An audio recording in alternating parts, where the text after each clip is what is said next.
c'est une réalité. Ils ont une influence énorme à la CAF. Énorme. Mais après, tu as des gens bien aussi à la Fédé Maroc. Tu n'as pas que du micmac, attention. Hein. Mais c'est abusé. Tu vois, par exemple, il y a des gens en Algérie, ils disent ouais, machin et tout. Je comprends, hein, tu vois, les tensions entre les pays. Ce qui est triste en Algérie, c'est qu'actuellement, il y a des problèmes à la Fédé. C'est-à-dire que les anciens de Zetchi, l'ancien président, ils sont en train de faire la guerre au président actuel, qui n'aurait jamais dû être élu parce qu'il ne remplit pas les statuts. Mais là, la FIFA a dit c'est bon, c'est pas grave, visiblement. Fallait tuer le soldat Zetchi. Pourquoi? J'en sais rien. C'est sa géométrie variable, en fait, la FIFA. Donc, tu as ça. C'est assez triste, parce que bon, le football algérien, il est quand même magnifique. Enfin, en termes de la passion, j'ai un grand respect, tu vois, pour les gars. Mais les luttes internes, tu vois, et petit mot à DZ Foot d'ailleurs, aux gars de DZ, qui sont des potes et qui font un très bon boulot. Et Jamel Belmadi, il est très malin, mais j'irai pas trop regarder le contrat Adidas quand même. Hein.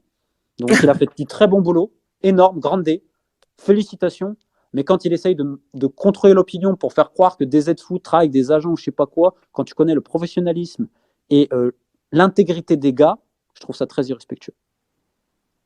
Et ça n'enlève pas Grande Jamel Belmadi, attention, bien évidemment.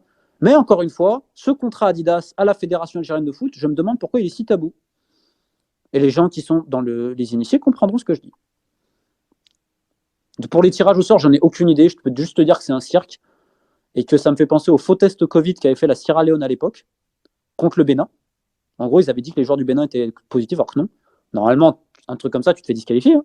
Mais vu que tu as Isha Johansen, qui était l'ancienne présidente de la Fédé, qui est un peu l'ambassadrice du football féminin de la FIFA, alors qu'elle n'a pas organisé d'élection pendant quasiment 8 ans, il n'y avait pas de championnat pendant 8 ans, l'argent, bon, on ne sait pas, il est parti ici et là. Mais bon, vu que voilà, on va en faire une égérie et que c'est la grande amie de la secrétaire générale Fatma Samoura, eh ben on dit rien. Mais après, je trouve pas ça étonnant parce que moi,